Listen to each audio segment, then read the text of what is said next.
everyone. Thank you so much for being here and joining us. Welcome. It's so wonderful to be with all the families and parents and caregivers at East Main School District 63. Again, this is another one in our series of webinars that we're offering to you as part of our community education program, really wanting to bring you into just the concept of children's online safety and really provide you with some great tools and strategies and tips and resources that will really help you become a more active and involved sort of part of their digital journeys. So for those of you who are watching a recording of this, we did offer this as a live event first. And so we just want to give perhaps a half a minute or a minute for people to join us while we are waiting.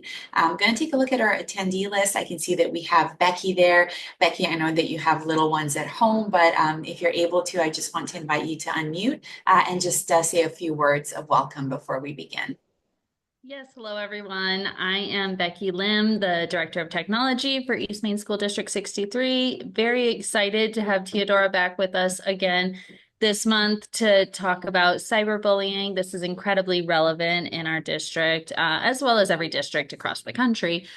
So just looking forward to today's webinar. And yes, as you shared, I am joining from home, so there may be background noise, which is why I'll be on mute, but can jump off as needed. Thank you. Sure.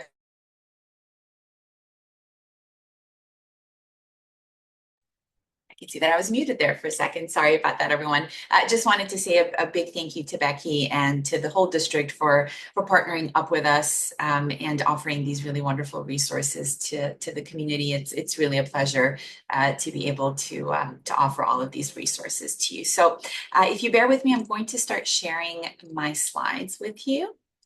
Got lots of really great information that I want to share with you. Let me just adjust our view here as well. There we go. All right, perfect. So thanks again to everyone who has joined us. As Becky mentioned, we are going to be focusing on cyberbullying. For this presentation, we've had a few already where we've talked about some other topics like screen time and some of sort of the basic foundational concepts behind children's behavior online, children's online safety, and ways in which we can think about their digital well-being. If this is your first time here, my name is Teodora. I'm the Director of Wellbeing at an organization called LineWise. We have partnered up with your school district to provide you with a whole host of resources that are really geared towards keeping children safe online. And this particular resource, of course, I'm highly biased, but is definitely my favorite. This is our community program where we provide a host of different tools and resources to you that really ensure that we're not only keeping kids safe while they're inside the classroom and sort of enabling and empowering the district to do that, but that we're really also keeping the families in mind as well, and that we're also providing you those tools directly, that we're empowering and educating you as well so that you have more insight into what your children are doing online, and then that you have the knowledge that you need as well in order to really become an active participant in their activities online. So I'm going to be sharing a little bit about the Digital Wellness Community Program with you, again, just in case you're not familiar with it just yet, and this is all brand new to you. We're then going to look at some of the key online safety risks that children experience today with that particular focus on cyberbullying. Have some really great information to share with you there in terms of what bullying looks like, what are some of the misconceptions around bullying, what do we mean by negative online behaviors versus positive online behaviors? And then what are some of the steps that you can take if your child has actually been bullied, and it's sort of a kind of a case management scenario, if you will. So some of the steps that you can take to make sure to either reduce the risk of this ever happening or to really manage a situation if bullying does happen and your child is a victim of cyberbullying. I then want to do a little bit of a sort of a revision, if you will, of the ABC approach to online safety management. This is our sort of foundational approach and technique that parents can use. Three really easy sort of concepts, things that you can start practicing as soon as you're done watching this webinar. So I'll be sharing a little bit about how we can manage access to technology, how we can build some of those healthy boundaries around technology, and then finally the importance of communication and ongoing and open communication when it comes to how our kids are using their devices and what they're doing in these virtual spaces. And then finally, the most sort of technical aspect of the resources that we provide you with. It's the Custodial Parent app. I won't go too deeply into the app. We've had a prior session during which we did that, but I do just want to share the QR code with you again that you can use in order to create an account if you haven't done that just yet. So our digital wellness community program consists of these three key pillars. One is the online safety hub. I'll be sharing a QR code with you for the hub in just a second as well. A really fantastic library of resources where you'll be able to find things like guides on cyberbullying, for example. You'll be able to find PDF templates for screen time routines and for establishing tech agreements in your home and with your family, all the way to sort of video-based content, really quick and easy videos that you can watch with some actionable steps that you can take around this topic of digital well-being and online safety. A whole section there that will give you a lot of information about custodial, how to set it up, how to utilize it, what are the different features. We have app and game reviews for everything from TikTok to Minecraft and several hundred other different apps and platforms that we reviewed. So some really, really great information in there. Given that it's a library of resources, it's a website, it's available to 24/7. We also have the Custodial Parent app that provides you with some really great insight into what your child is doing online, right? That's often the sort of the initial barrier that we see with parents just not really being able to really partner with their child when it comes to online safety. They don't really have insight into what's going on. What websites are their kids visiting? What apps are they using? And what are they doing once they're in these virtual spaces? So that's what the Custodial Parent app is really great for. And then, of course, we have these webinars. We have the series of webinars where we engage with these different themes and topics. A really great opportunity for me to provide you with some more in-depth and specific information, and then that opportunity for you to ask some questions if you have any and ask for any additional resources if you feel that you need any. And then the final thing that I'll say too about our program, something that's really exciting about all of the resources we're able to provide you is that we are a global organization. And so I'm, of course, based in the US, but I have counterparts in faraway places like Australia and New Zealand, the UK, and other parts of Europe as well. And so we really function as that global team of experts, really keeping our finger on the pulse of global trends that are happening and then regional trends here for us in the US as well. And we put all of this information together to provide you with these resources through the hub, through the different features of the parent app, and then through these webinars as well. If you've not visited the Online Safety Hub yet, I would highly recommend that you do that. You can just pull out your phone, use your camera app to scan this QR code, and it will take you straight into your district's hub. As I mentioned, we have all kinds of different topics that we cover here. You can see in that screenshot, we're talking about screen time, we're talking about gaming, about smartphones, bullying. If you go in and click on that little more button there, you will also see other topics pop up like AI, mental health and well-being, lots of different things when you scroll down that landing page as well. Like I said, for those who perhaps don't like to or enjoy or prefer consuming text-based content, we have some video content for you there as well. And there's just lots of great stuff. And also an opportunity for you to provide us feedback on the hub too. So you'll see that we have a little hyperlink in there that asks for your feedback and also asks for ideas and suggestions around other pieces that we can create for you as well. So we really do want your input here to make sure that we're always providing you with the content that's most impactful and most relevant for you. So as we're talking about sort of taking this more proactive step towards keeping our kids safe online, being more proactively involved.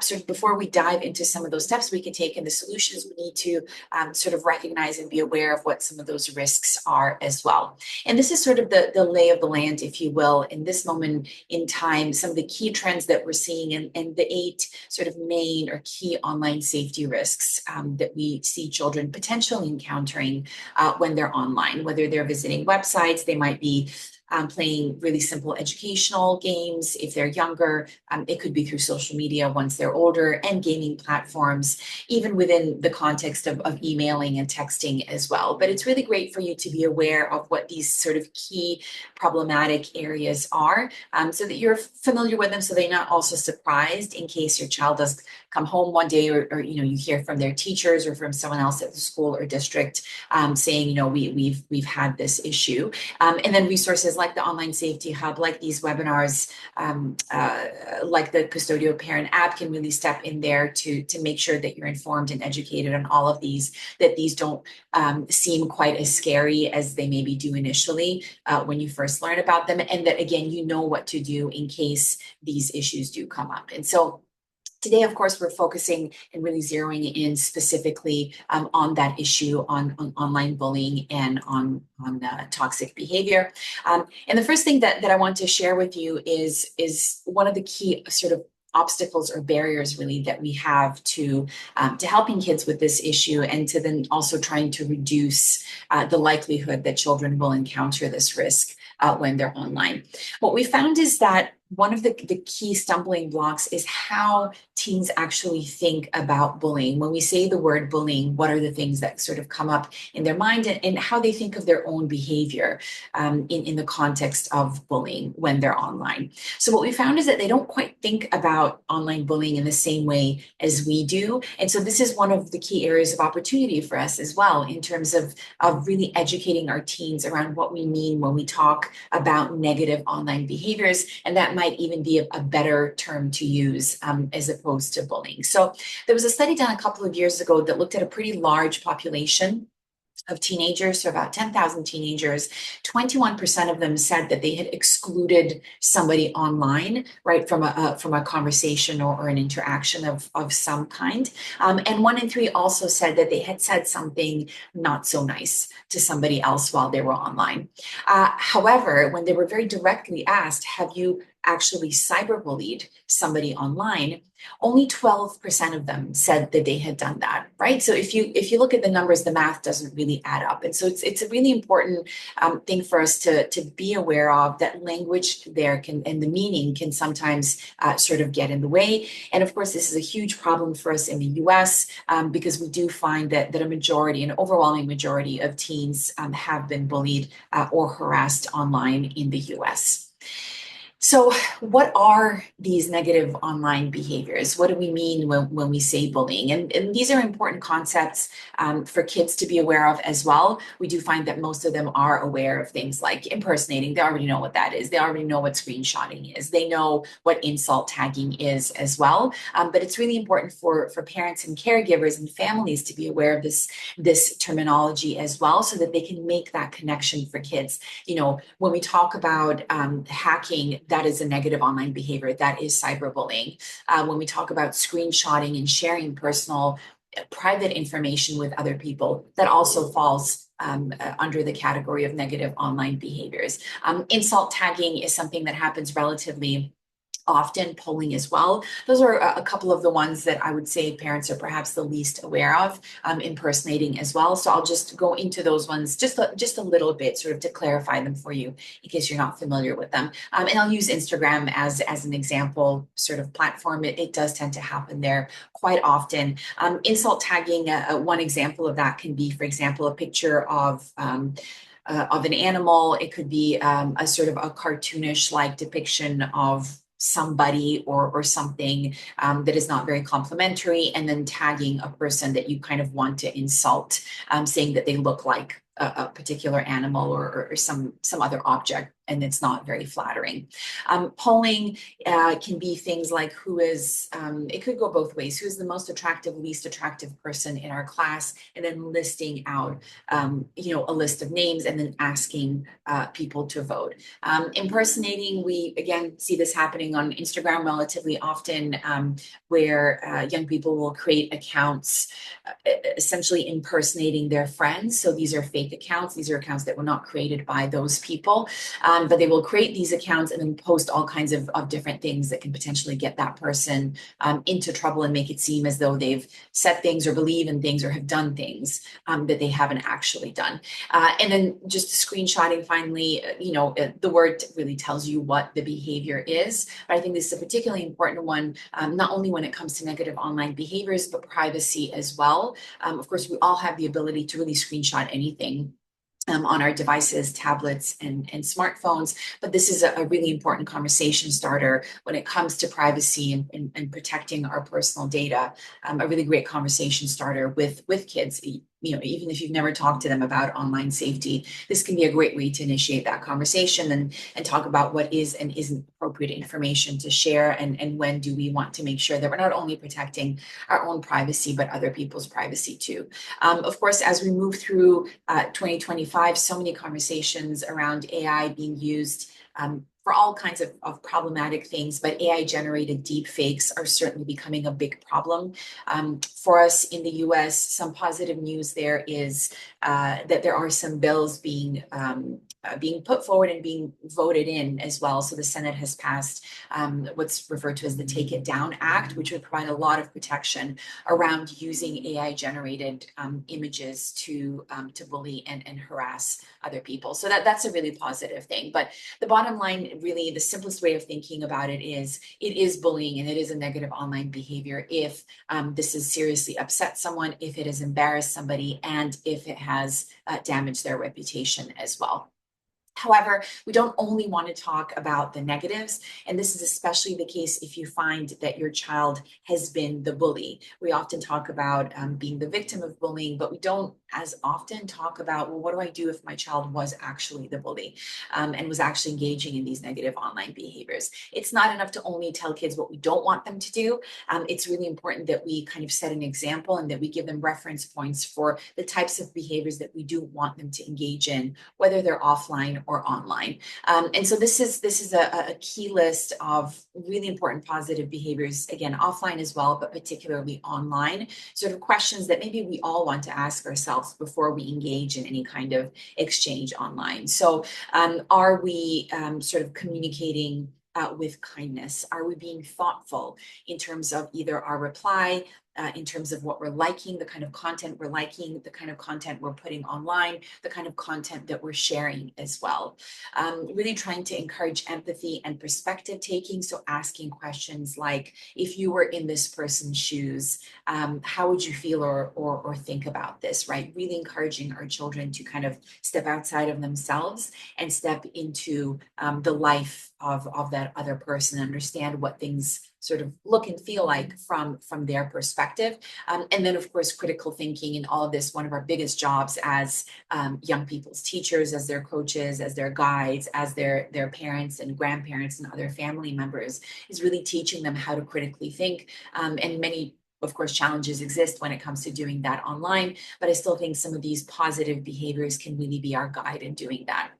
And then finally, we often talk about positive bystander actions as being one of the sort of the greatest ways to really try to address bullying online and to try to sort of cancel out, if you will, the negativity that comes from that online. So these four key things when it comes to positive bystander actions for you to keep in mind and to talk to your children about as well, making sure that we know how to report incidents online. If something happens on X, formerly known as Twitter, if it happens on Snapchat, if it happens on WhatsApp, wherever it happens, do we know how to go into that particular platform and where we can go to report that incident?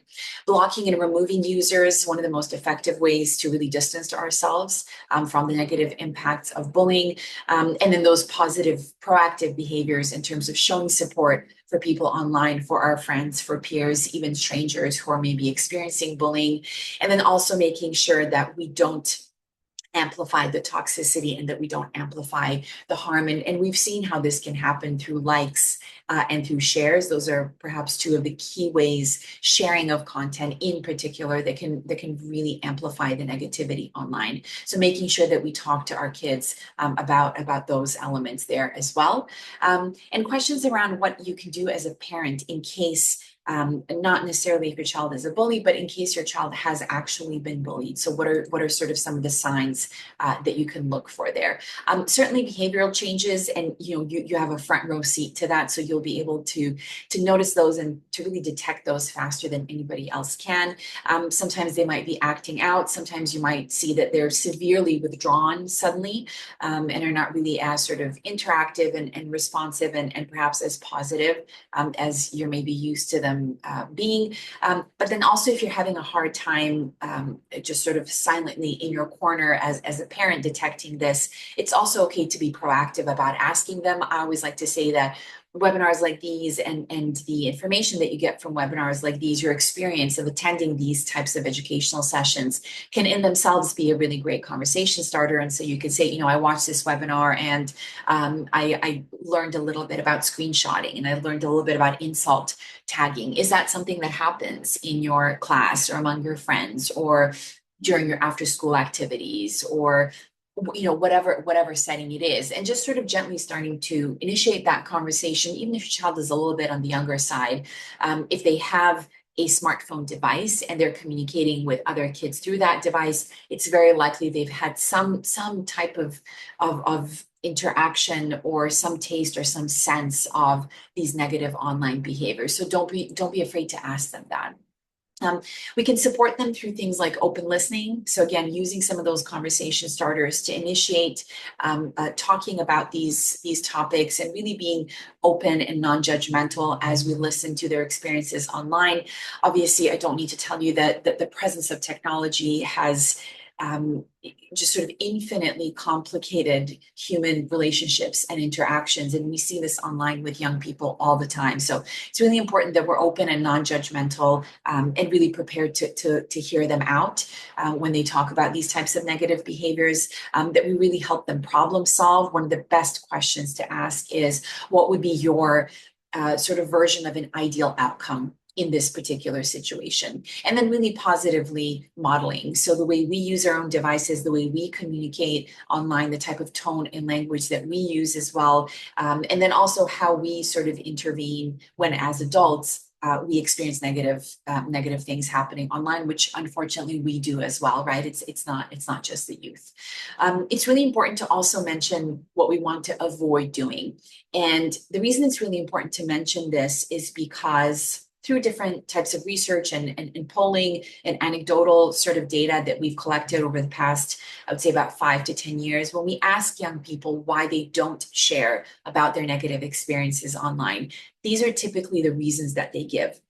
Number one, they're terrified that our initial immediate knee-jerk reaction is going to be, I'm taking away your device. And they want to avoid that happening. Number two is that our either advice or demand is going to be uninstalling whatever the particular app is or platform where this negative incident happened. Again, they want to avoid that. That to them is typically not the ideal outcome. And then finally, this is the judgmental part. They're anticipating that we will make assumptions, either about them having been the bully or why they put themselves into a situation where they could be bullied, or that in some way, shape, or form, we're going to sort of blame them and find some fault with their behavior and make that connection between that behavior and why this bullying actually happened. So these are three of the most important things I would say that you can take away from watching this presentation is not only what to do, but really not what to not do. And again, this has come straight from young people when we've asked them around why they don't want to share these negative experiences with us. Of course, in order for us to help them, we need to know what's happening first, and we need to really maximize our chances of finding that out. So if a scenario does happen, if you do learn that your child has been bullied, these are some of the key things that we recommend that you do immediately.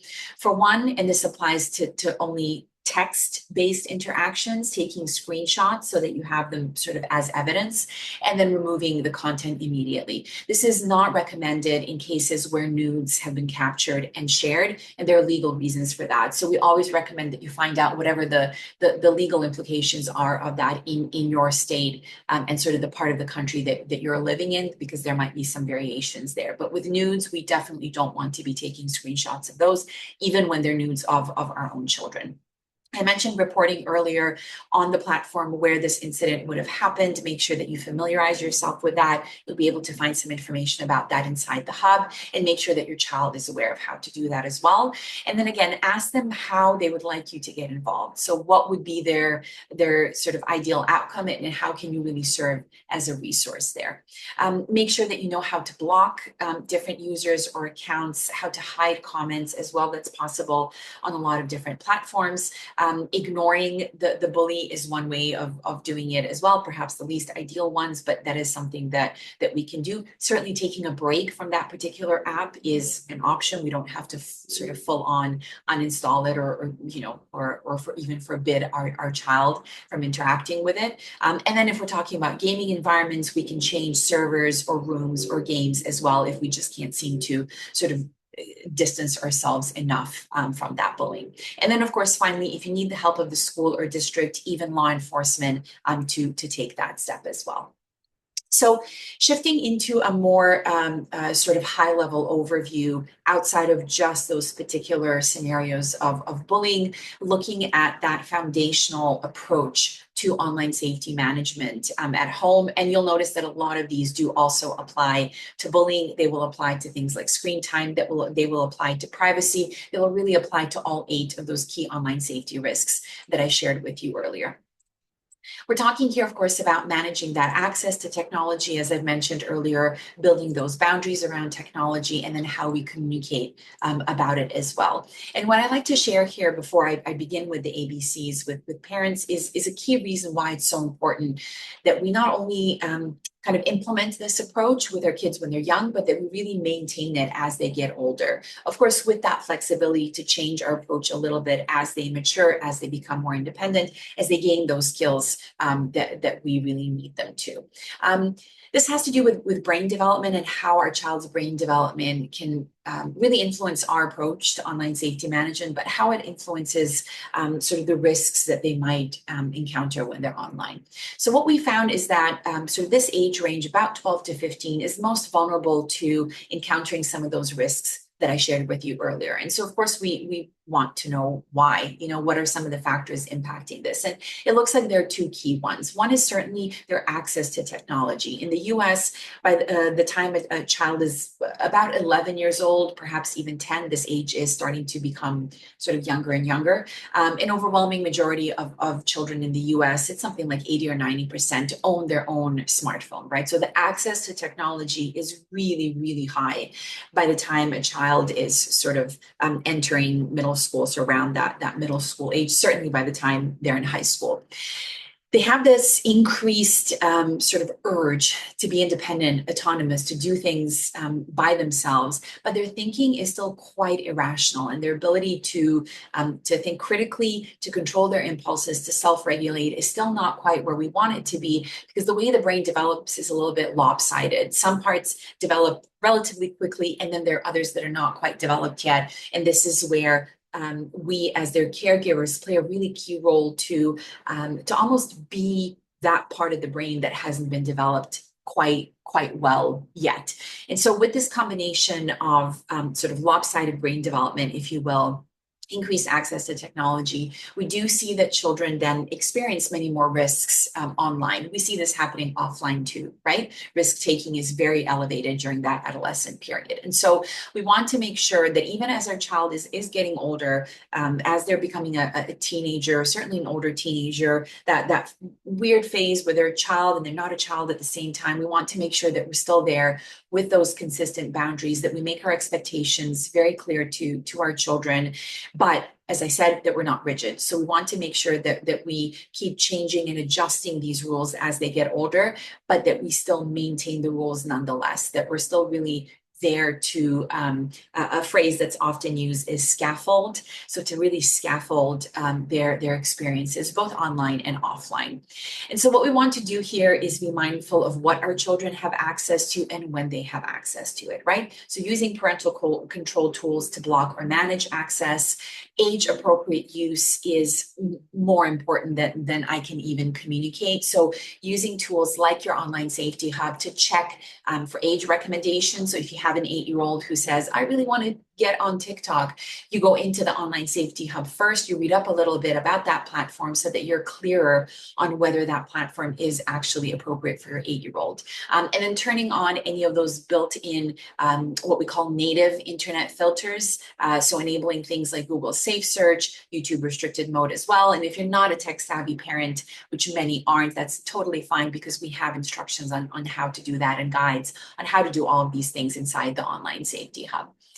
When we're talking about setting those boundaries, we are talking about behaviors, which I've talked about a lot today because they are so important when it comes to bullying. But using something like a digital contract, sometimes known as a family or a tech contract, can be a really, really great conversation starter, but also a really great first step to bring the whole family together, especially if you've never done something like this before. And you'll find PDF templates for these inside your Online Safety Hub so that you don't have to do all of this work by yourself. You can take a look at that PDF, print it out if you like, and you'll see a whole host of different suggestions that we make and ideas and recommendations for the types of rules that you can implement in your household. We always recommend, especially if your child is sort of that tween teen, that you do involve them in a collaborative way in this process, that you ask for their input, what they think would be great boundaries. And a really huge bonus here, something that will definitely get your child's buy-in in this process, is to ask them to create maybe 1 or 2 rules, however many you're comfortable with, for you, right? To put some boundaries on your own use of technology. Because what we found is that for every parent who has worries or complaints about their child's technology use, we also have a child who is worried about exactly the same thing when it comes to their parent. So that's a really great way to really model those behaviors that you want to see, which is such an important part in all of this. Identify the times when we do use technology, when we don't use technology, take technology out as much as possible from bedrooms. We know that about 60 or 70% of teenagers in the US are woken up multiple times throughout the night by the notifications coming from their devices. So this is a really, really important piece when it comes to creating some of those healthy restrictions that will really help us manage some of those key online safety risks. And then finally, really making sure that online safety, digital well-being, the risks and the positive ways in which we can use technology is a frequent talking point in your home. And we do often find that the children who have the most positive and the safest experiences online also live in homes where this is talked about often. So really showing that you're proactively involved, you're curious, you want to know what is going on. If your child's a gamer, why they love the games that they love, if they really want social media, why they really want social media. It doesn't mean that they get it, but it means that you're interested in it and you want to learn more and you're being very open and non-judgmental about what is going on in that world and why all of this is so important to them. And then using strategies like the problem solving that I mentioned earlier, asking them about their ideal outcomes, leaving some space for them if they're not yet comfortable, answering some of your questions or sharing some of this sort of part of their life with you. And again, trying to talk with them as much as we possibly can and avoiding some of those sort of instinctive, fix it, very restrictive the types of approaches that we typically go for in that first instance.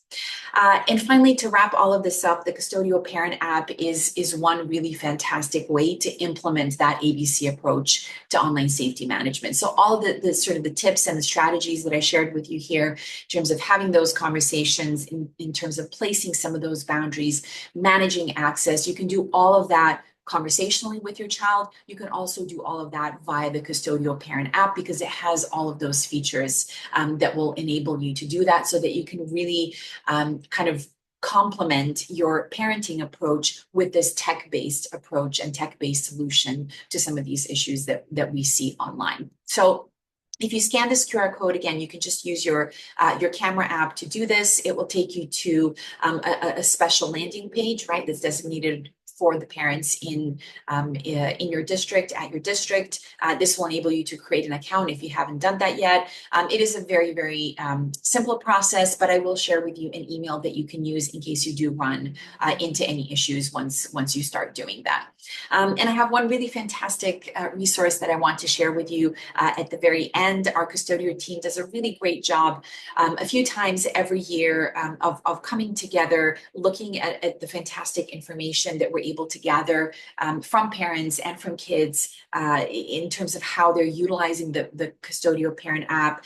What are some of the issues that they're running into? What are their stumbling blocks when it comes to really trying to find that balance? That's ultimately what we're talking about. And that balance won't look the same for every family. In some places, it will be very tech heavy. In others, it will be very, very tech light. But these reports that we create throughout the year give us some really fantastic insights into sort of what this looks like for families, not just in the US, but around the world. And then we provide you with some really, really great interviews with both kids and with their parents. And this year, a new addition that we've made is provide some hopefully really useful insights from experts such as myself and some of the other people that we work with to really make sure that we provide you with the most relevant and actionable and practical resources that you could possibly need as you're trying to kind of figure out how best to manage your child's online activity. And again, always trying to find that balance and making sure that we're not too restrictive, but that we do manage to keep out the bad as much as we possibly can and really allow in the good. So with that, I'm going to wrap up. Just a little reminder here of your school district's website.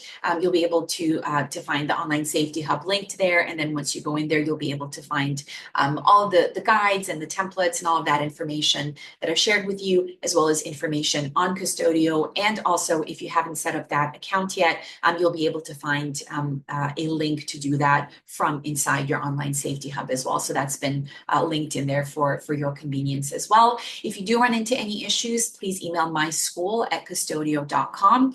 And if you have any questions or are interested in any additional resources, please feel free to just send me a direct email.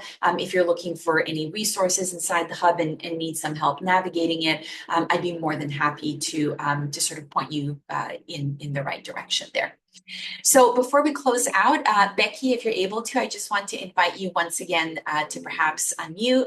Let us know if you have any comments or questions yourself, and just sort of any impressions on the information that I've shared with everyone today. Yes, thank you so much again for coming on and sharing. All of these tips are relevant and helpful, and also great to hear from a parent's perspective, from technology director perspective, different ways that we can support our students and signs we can look for. So I just want to say thank you overall. Sure. Thank you. Thank you, Becky. Again, really appreciate your involvement and co-hosting these webinars with me.